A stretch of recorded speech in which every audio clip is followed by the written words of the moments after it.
You ask Tiger to solve. This deals with linear equations with one unknown.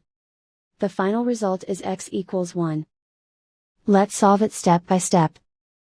Simplify the expression. Simplify the arithmetic.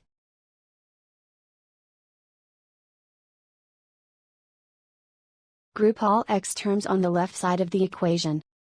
Subtract 4x from both sides.